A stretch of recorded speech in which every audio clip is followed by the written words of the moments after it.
சத்தியமா ஒண்ணு செய்ய மாட்டேன். வேண்டாம், துண்டை போட்டு தாண்டேன். சொன்ன காலு அது ஓடுறானுங்க. என்ன ஏன் இந்த பசங்களை இப்படி தடுத்துறீங்க? ஒண்ணு இல்ல தாயமா, புதுசா ஒரு பாட்டு கட்டினேன். ஒரு 2 வரி பாடி காட்டலாம்னு ஆரம்பிச்சேன். பறக்குறானுங்க. பாட்டா? என்ன திடீர்னு கச்சேரியில இறங்கிட்டீங்க? அது ஒரு பொண்ணோட மனசு தொடுறதுன்னா பாடுறதுதான் சிறந்த வழின்னு சொன்னாங்க. பாடுன நிலைமை கேவலமா போயிடுச்சு. பாடுங்க. நீ கேட்டு நல்லா இருக்குன்னு சொன்னு வச்சுக்க, எனக்கு அதுவே போரு. உட்காந்து பாடுவோமா? பாடுங்க, நான் கேக்குறேன். வெள்ளை புறா ஒன்று ஏங்குது கையில் வராமலே, நமது கதை பொது கவிதை. வெள்ளை புறா ஒன்று. என்கிட்ட கை நீட்டி சம்பளம் வாங்கின கூலிக்கார பசங்க அத்தனை பேர் முன்னாடி என்ன அடி அடி நடிச்சிட்டாங்க. என்னால அந்த அவமானத்தை தாங்கிக்க முடியல. அவங்க 2 பேரும் உள்ள தள்ள முடியுது. உள்ள புடிச்சு போறத பத்தி ஒண்ணும் இல்லைங்க. சம்பவம் நடந்த அன்னைக்கே சொல்லிருந்தீங்கன்னா சார்ஜ் போறதுக்கு ஈஸியா இருந்திருக்கும். சம்பவம் நடந்து 1 வாரம் ஆச்சுல்ல. எங்க உங்க மேலப்பட்ட காயம் கூட ஆறி போச்சுல்ல? உள்ள வலிக்குதையா? உள்வலிய பத்தி சட்டத்துக்கு கவலையே இல்லைங்க. மேல காயம் இருக்குதா? மொக்கையே அடிச்சானுங்க. நல்ல யோசிச்சு பார்த்து அவங்க 2 பேர்த்தையும் குறுக்கு வழியில உள்ள தள்ள முடியுமான்னு பாரு. எவ்வளவு செலவானாலும் பரவாயில்ல, நான் பணம் தரேன். போதும் போதும் காதல் கொடி தன்னால் ஏறும் ஏறும் ஏறும் மானே. கவிதா, கொஞ்சம் இருங்க மாமா. அங்க நீங்க வாட்ச் செஞ்சீங்க. டேய், இங்கிலீஷ்ல ஷீ முறுக்கு சுத்திங். மாமா, இந்த பலகாரத்தெல்லாம் பண்ணி என்ன பண்ண போறீங்க? நாளைக்கு பூ பறிக்கிற நோம்பி. பலகாரத்தெல்லாம் எடுத்துக்கிட்டு போய் ஆத்தங்கர பக்கம் உட்கார்ந்து சாப்பிடணும். ஐயே, அசிங்கமா இருக்குமே. இங்கே சாப்பிட வேண்டியதானே? அசிங்கமா தான் இருக்கும். இங்கேயே சாப்பிடலாம், சுட சுட. தென்னி பண்டார வேதாளம்னா கோஸ்ட் தானே. வாய முடுறா. பூ பறிக்கிற நோம்பன்னைக்கு அத்தை மகன் மாமா மகன் எல்லாம் சேர்ந்து ஆத்தங்கரைக்கு போய் பலகாரம் திங்கிறது வழக்கம். அத்தை மகளுக்கு ஆசைப்பட்டு மாமா மகன் கிட்ட பூ கேட்பாளுங்க. அவனுங்களும் பூவை கொண்டாந்து அவளுக்கு தலையில வைப்பானுங்க. பூவை வச்சுட்டாலும் அவ்வளவு ஏண்டா, அந்த ஆத்தங்கரையில தான் உங்க அப்பச்சியை நான் பார்த்தேன். அப்ப நான் அம்புட்டு அழகா இருப்பேன். அட சும்மாறா, அவங்க என் பின்னாலேயே சுத்தி சுத்தி வருவாங்க. நானும் ஆசைப்பட்டு அவங்க கிட்ட ஒரு தாளம்பு கேட்டேன். அவங்களும் பூ பறிக்கிறதுக்காக பாம்பு புத்துக்குள்ள கைய விட்டாங்க. அப்புறம் பாம்பு கடிச்சிருச்சு. ஐயோ, அப்புறம் என்னாச்சு? பாம்பு சுத்து போச்சு.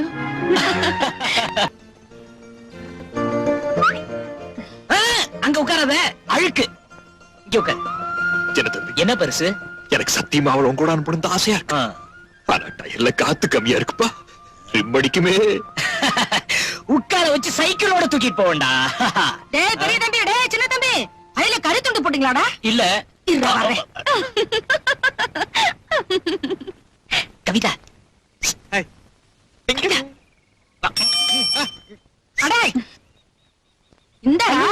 இதையும் சாப்பிடுவாங்க. நீங்க பலகாரத்தை எடுத்துட்டு சுடுகாட்டு வழியா போவீங்க. அந்த வாசத்தை பிடிச்சுக்கிட்டு பேய் பிசாசெல்லாம் கூடவே வரும். அதுக்காகத்தான் இது. போங்க போங்க போங்க. பேய் வர்றது என்ன, கூடவே இருக்கு. ஏன் கொண்டு ஒண்ணு நீயே திட்டிக்கிறடா? நில்லுங்கடா. என்னடா இது, இவ்வளவு பலகாரம் எல்லாம் பண்ணீங்க. இந்த பொண்ணு தலையில ஒரு பூ வாங்கி வைக்க கூடாதாடா? பூ? ஆமா, வெற்றியோடு திரும்பி வருகிறேன். மெதுவாடா.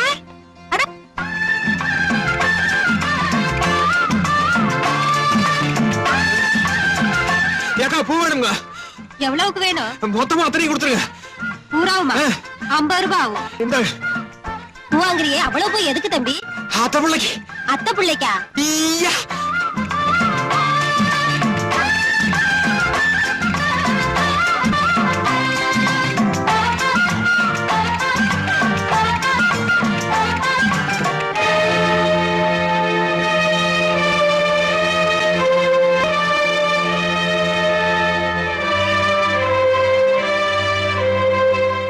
என்னடா பெரிய தம்பி, கூட நிறைய பூ வாங்கி வந்திருக்க?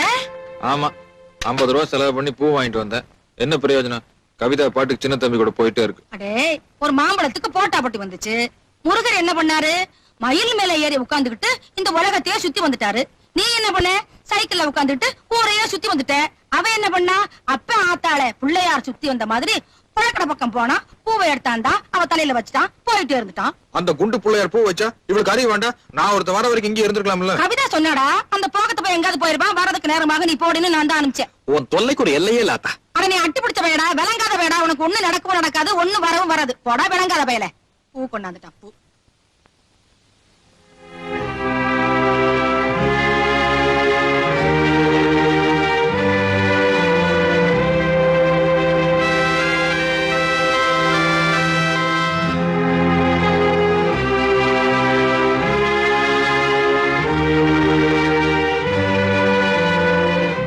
தாயமா, ஆமா பூ பொறிக்கிற நோம்பிக்கு ஊரே கிளம்பி ஆத்துக்கு போயிருக்கு. நீ போகலையா? என் தலையில இருக்கிற பூவை அவன் பறிச்சுட்டா, நான் எப்படி போக முடியும்?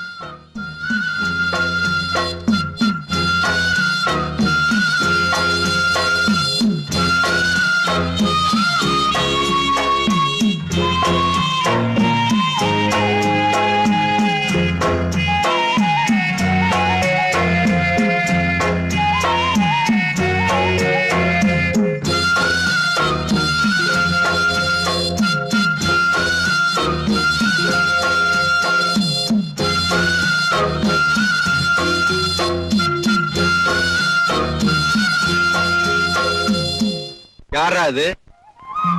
என்னடா பெரிய தம்பி, எங்க வந்த? வேலை போயிருச்சு. ஒரு 100 ரூபாய் கடன் கொடுத்தா வசதியா இருக்கும். பெரிய தம்பி, கடனை வாங்கினா காசை திருப்பி கொடுக்கணும். அது உனக்கும் தெரியாது, சின்ன தம்பிக்கும் தெரியாது. உங்க பரம்பரைக்கே அப்படி ஒரு பழக்கம்.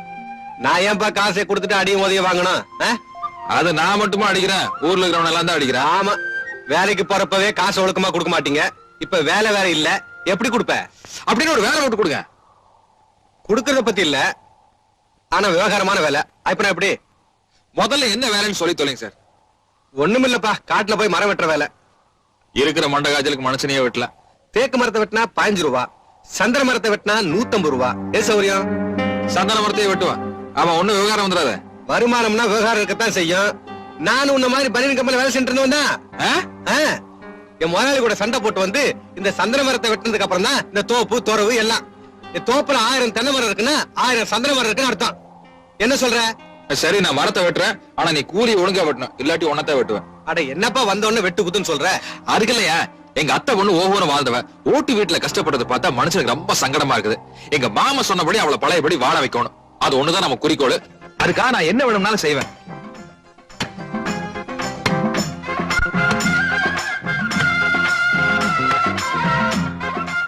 சின்ன தம்பி, இவ்வளவு பெரிய உடம்ப வச்சுட்டு செங்கல் சூழல வந்து எதுக்கடா கஷ்டப்படுற? அதான் சாராய கடை எல்லாம் மூடிட்டாங்கல்ல, ஆத்தோரமா அடகு போட்டுக்கிறேன். வந்து கூட மாட இருந்தீங்கன்னா தினம் 100 ரூபாய் சௌரியம் எப்படி? வேண்டாயா, காலு வயித்து கஞ்சி குடிச்சாலும் கௌரவமா குடிக்கணும். கௌரவத்தை விட்டு போட்டு கார்ல போய் என்னையா பிரயோஜனம்? கௌரவத்தை பார்த்தா எங்க மாமன் புள்ள கவிதா பழையபடி வாழ வைக்க முடியுமா? இப்பதான் சந்தன மரத்தை வெட்ட ஆரம்பிச்சுக்கிறேன். அடுத்த மாசம் பாருங்க சந்தன மரத்தை விக்கவே கத்துக்கிறேன். பழையபடி எங்க மாமன் வீட்டை வாங்கி அவன் பிள்ளையோட குடித்தனம் நடத்தி புள்ள குட்டிகளோட வாழ்றனா இல்லையான்னு பாக்க.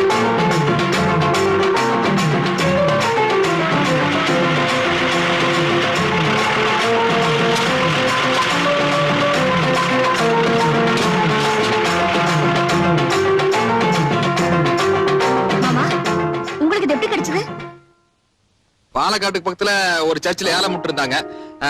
நின்னு அப்படியே பராக் பாத்துட்டு இருந்தானே, நீ மெட்ராஸ்ல இதே மாதிரி ஒரு பெரிய ஹார்மோனி பெட்டி வாசியல, அது ஞாபகம் வந்துருச்சு. 2000 ரூபாய் உள்ள வாங்கி வந்துட்டேன்.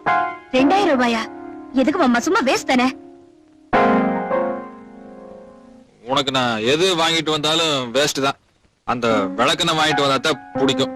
தடியா வேஸ்ட் ஆகுது, கீஸ்ட் ஆகுது. விளக்கெண்ணா விளக்கெண்ண தான், மொத்தமா அழுக்கு துணி போட்டு வைக்கிறதுக்கு இதான் அம்சமான விஷயம். பெரிய விளக்கெண்ண வாங்கிட்டு வந்தது கரெக்டா போச்சு. நீ இந்த மாதிரி ஏதாச்சும் இடத்துல பண்ணுவேன்னு எனக்கு நல்லா தெரியும். அதனாலதான் உனக்கு பாத்தியா இது. ஐயோ ஊரு எங்க என்ன ஊரு? மாமா, விசில் எனக்கு ரொம்ப பிடிக்கும். அது எச்சி. பரவாயில்ல மாமா, சொந்தத்துக்குள்ள என்ன எச்சி?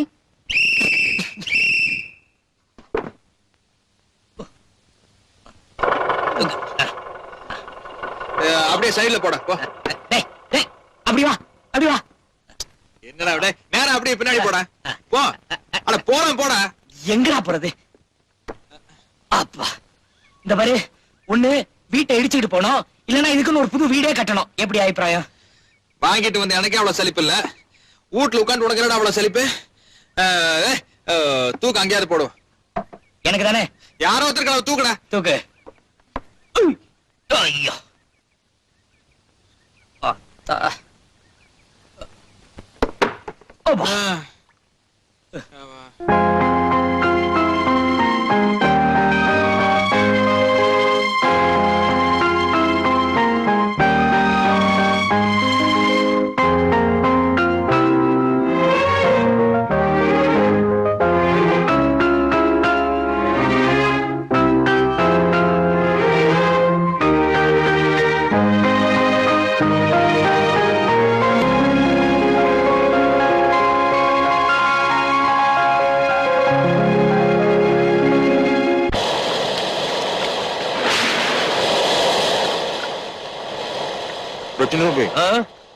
இன்னைக்கு என்னடா மழை இந்த போடு போடுது?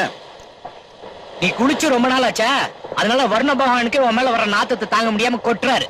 ஏய், இன்னைக்காவது போய் வெளியே நில்றா போட. உனக்கு என்ன குளிச்சு பார்த்தா தானே தெரியும். குளிச்சு அடிக்கடி பிடிச்சிருச்சுன்னா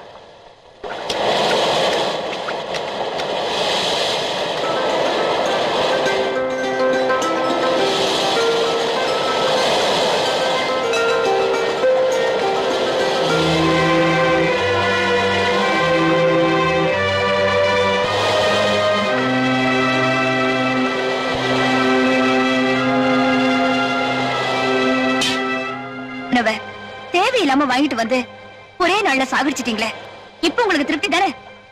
கற்பூர வாசனை எல்லாத்துக்கும் புரியாதுன்னு சொல்ல. இதை விட என்ன கழுதைனே சொல்லிருக்கலாம். ஏன் கவி திட்டுற? என்ன பியானோவை வாங்கிட்டு வந்து இப்படி மழையில போட்டிருக்கீங்களே. காலையில இது பியானோவா இருக்காது, பிணமா தான் இருக்கும். இனிமே அது பாடாதா? எப்படி மாமா பாடும்? தெரியாத விஷயங்களை தலையிடுறது, கிடைக்காத பொருளுக்கு ஆசைப்படுறது, இதுவே உங்க பொழப்பா போச்சு. அப்போ அந்த பியானோ சாகிறதுக்குள்ள எனக்காக ஒரு பாட்டு பாடு கவி.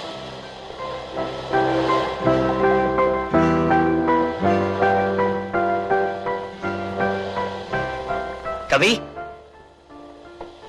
பெரிய தம்பி ரொம்ப ஆசைப்பட்டு கேக்குறான். அவனுக்காக ஒரே ஒரு பாட்டு பாடு. அவர் ஆசைப்பட்டா அதுக்காக நான் எப்படி மாமா பாட முடியும்? யாருக்காகவும் பாட வேண்டாம். ஆயிரக்கணக்கான கீதங்கள் அழிய போகுதுன்னு இப்ப சொன்னியே, நீ மனசு வச்சா அதுல உன்னையாவது காப்பாத்தலாம் இல்லையா? அப்புறம் உன் இஷ்டம்.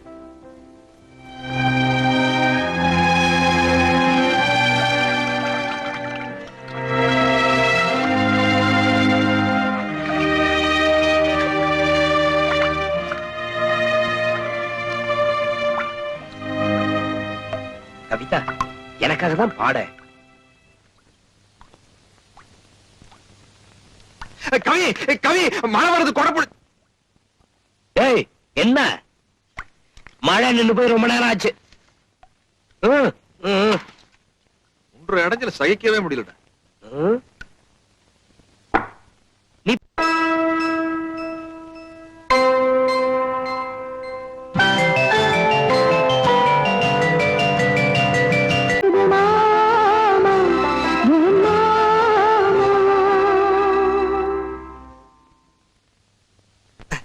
ஏண்டா மாமா மாமான்னு பாடும்போது சொன்னால அது உன்ன பத்தியா என்ன பத்தியா? யாருக்குடா தெரியும்? மாமா மாமான்னு சொல்லும்போது என்ன மாதிரி இருந்தது? பாட்டு பூரா உன்னை பத்தி தானே இருந்தது. ஏன்னா இந்த லாட்டரி சீட் வாங்கினா கூட 1ஆம் தேதி எனக்கு முடிவு தெரிஞ்சிடும். இது என்னடா 7-8 மாசம் எடுத்துட்டு இருக்க.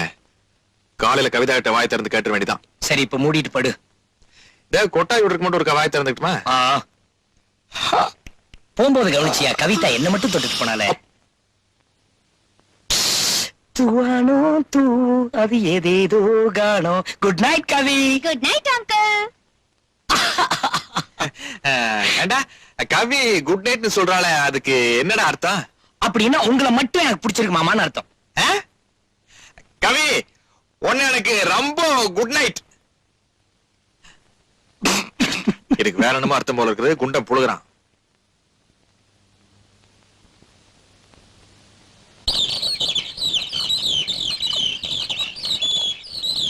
ஏண்டா 8 ரூபாய்க்கெல்லாம் ததியனத்தம் போடுவேன், 100 200 அள்ளி வீசுறியே.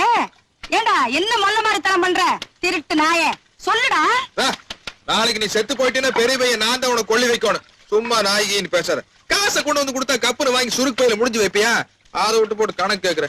கணக்கு கேட்டு ஒரு கட்சியே கந்தரவாளமா இருக்கு. ஞாபகம் வச்சுக்க. டேய், செங்கல் சூளையில 3 நாள் வேலையை நான் ஒருத்தனே பாக்குறேன். அப்படி இருந்தும் என்னால வாரத்துக்கு 80 ரூபாய்க்கு மேல வாங்க முடியல. நீ எப்படி 1000 2000 கொண்டுட்டு வர? பிரெயின் மூளை ரோஸ்ட். களிமண். ஏமாமா 3 பேர் கேக்குறோம்ல, சொல்லுங்களேன். அது வேலை வெட்டி எல்லாம் சும்மா சுத்திட்டு இருந்தனா இந்த கந்து வெட்டிக்கெல்லாம் கடன் கொடுப்பாருல்ல, பஞ்சாயத்து போர்டு மெம்பர் குட்டியான அவர்தான் கூப்புக்கு மரம் வெட்ட வாடான்னு கூப்பிட்டாரு. போனதுக்கு அப்புறம் தான் தெரிஞ்சது அது சட்டவிரோதமா சந்தன மரத்தை வெட்டுறோம்னு. தேக்குனா ஒரு நாளைக்கு 15 ரூபாய் கூறினாங்க, சந்தன மரம்னா 150 ரூபான்னு சொன்னாங்க. சரி 2 மரம் தானே சந்தனத்தையே வெட்டி போட்டுன்னு வச்சுக்கேன். அது என்னமோ சந்தன மரத்தை வெட்டும் போது வாசமே வர மாட்டேங்குது, அரைச்சு பூசினாத்தான் வாசம் வருதுன்னு. கோழி மாதிரி அறுக்கும் போது வாசமா வருது, குழம்புலாம் வச்சாதான் குப்பு நட்டு.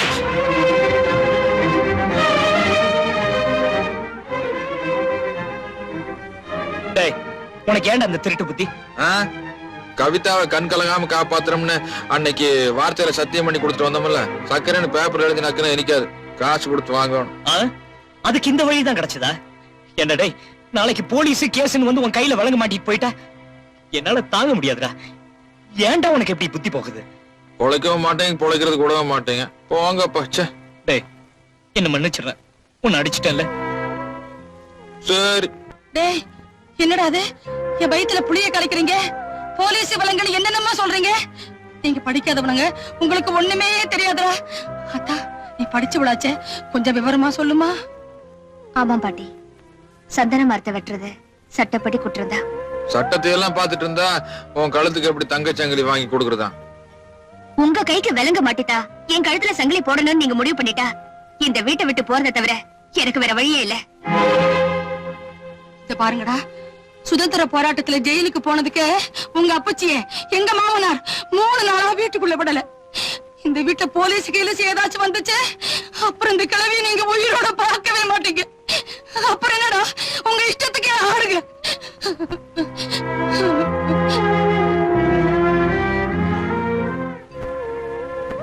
என்னமோ சந்தன மரம் வெட்டுறதுக்கு போய் நம்மளை பத்தி சோப்ராஜ் மாதிரி பேசுறாங்க. அப்படித்தான் போனா ஒரு 3 மாசத்துல வந்துட்டா போகுது.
சாயப்படவில்லை, இன்னைக்கு தான் நான் உன்னை பாக்குறேன்.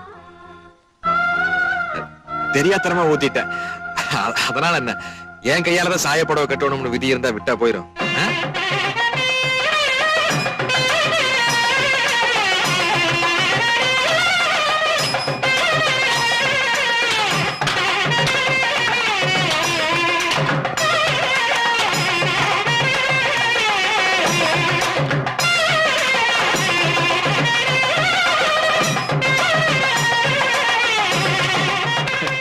என்னங்க அரிசாமி, படிக்க ஒரு தேங்காய் உடைக்கிறீங்க? ஆமா பெரிய தம்பி, ஒரு நாள் கூட புருஷனோட வாழாம விதவையாட்ட என் தங்கச்சிக்கு மறுபடியும் ஒரு வாழ்க்கை கிடைச்சதுன்னா படிக்க ஒரு தேங்காய் உடைக்கிறேன்னு ஆண்டவனை வேண்டி இருந்தேன். அப்படியா? நான் ஆசைப்பட்ட மாதிரியே நம்மள கல்யாணம் பண்ணிக்கிறேன்னு சொல்லிச்சுன்னா படிக்க ஒரு தேங்காய் உடைக்கிறதா நான் சாமி கும்பிட்டு இறங்கிட்டு இருக்கேன், நீங்க ஏறிக்கிட்டு இருக்கீங்க. மீதி தேங்காய நீ உடைச்சிரு பெரிய தம்பி. ஏன் என்ன உடைக்க சொல்றீங்க? உங்க வேண்டுதல? என் வேண்டுதல பாதியிலே முடிஞ்சு போச்சு. மீதி தேங்காய நீ உடைச்சிரு, உன் வேண்டுதலையாவது நிறைவேறட்டும். ஓ, உங்க வேண்டுதல முடிஞ்சு போச்சுங்களா? கடவுளே கவிதாவை நான் கல்யாணம் பண்ணிக்கணும், கடவுளே கவிதாவை நான் கல்யாணம் பண்ணிக்கணும், கடவுளே கவிதாவை நான் கல்யாணம் பண்ணிக்கணும், கவிதாவை கல்யாணம் பண்ணிக்கணும்.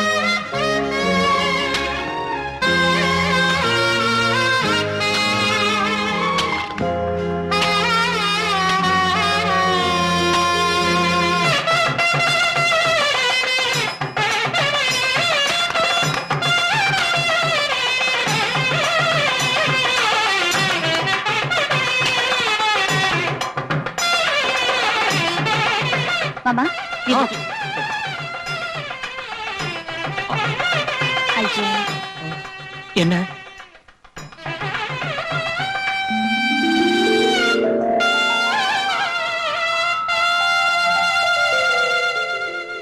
எனக்கு வச்சு விடுங்க. உனக்கு போய் நான் வேண்டாம், தப்பு. ம். கட்டிக்க போறவளுக்கு பொட்டு வச்சு விட்டா என்ன தப்பு?